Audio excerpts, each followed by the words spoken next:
First time I'm reading to a group this size who aren't my students.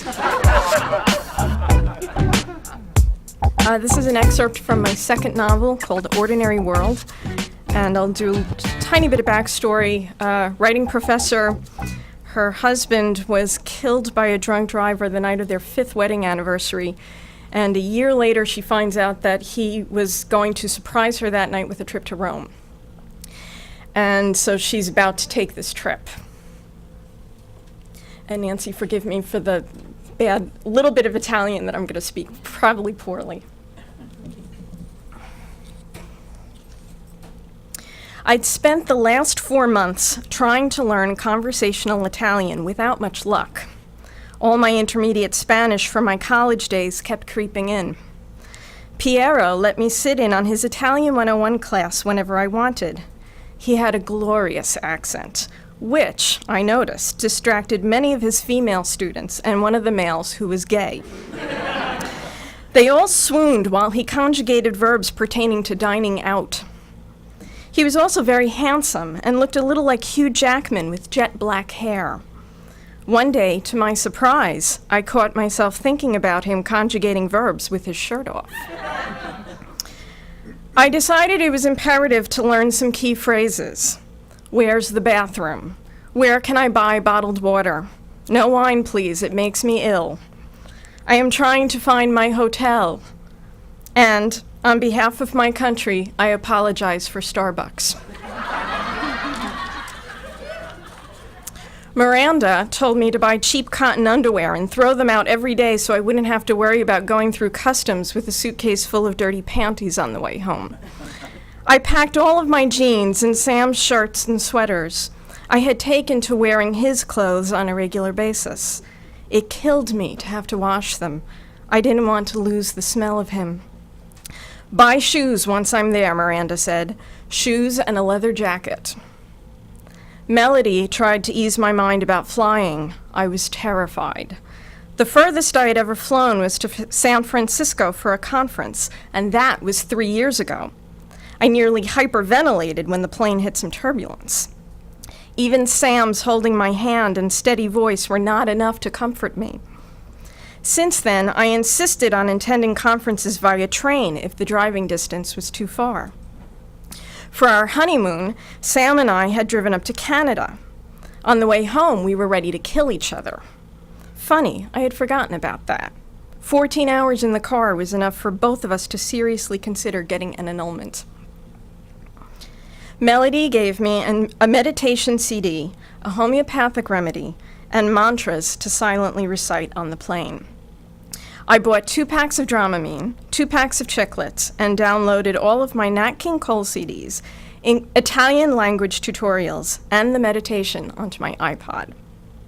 I also wrote my will on my laptop, but didn't get it notarized. At first, in a bout of silliness, I left everything to the cat. Then I left it all to my mother with instructions to let her sort it out. Miranda drove me to Logan Airport.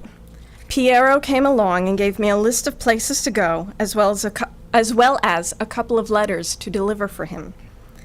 He also kissed me on both cheeks, which again, to my surprise, sent a flash of heat up my spine. Miranda hugged me. Maggie had called the night before to wish me well. I wish you were going with me, I practically whimpered. You'll be fine. You need to do this on your own. I took 2 Dramamine 30 minutes before my flight was called.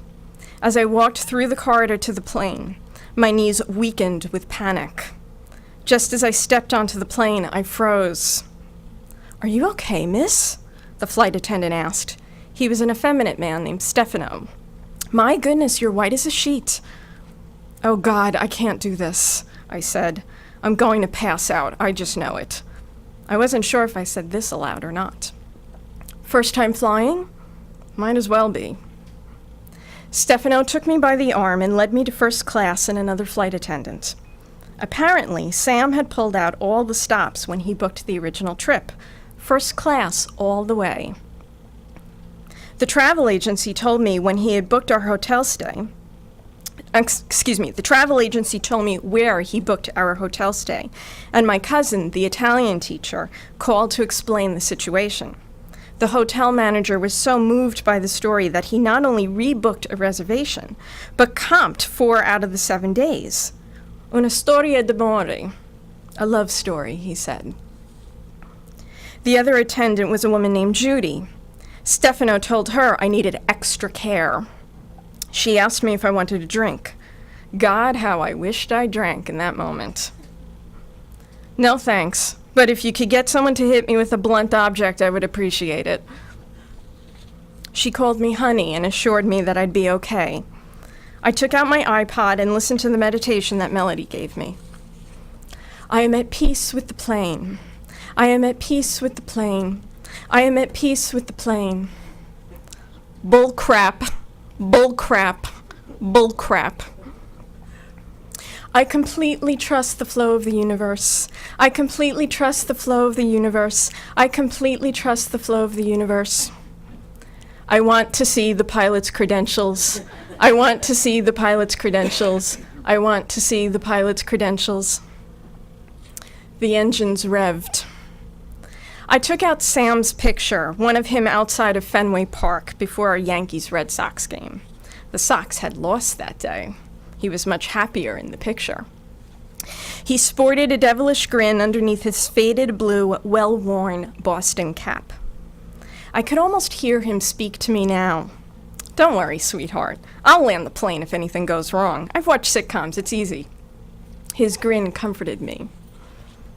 The plane took off. I made Stefano hold my hand until he assured me that we were safe and needed to attend to his duties. He promised that either he or Judy would check on me regularly, which they did. The movie was a Tom Hanks film, not Castaway, thank God. When the meal was served, I tried to eat. I then took a second dose of Dramamine and managed to fall asleep with an Italian language tutorial crooning me on my iPod. By landing time, Stefano and another passenger sat on either side of me, holding my hands. When I exited the plane, the same knee-weakening feeling overcame me.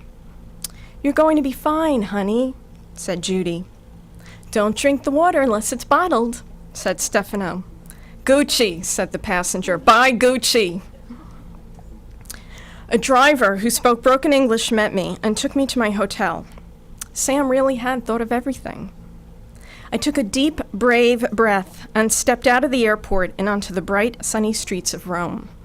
If only he had thought to live long enough to be here with me. Thank you.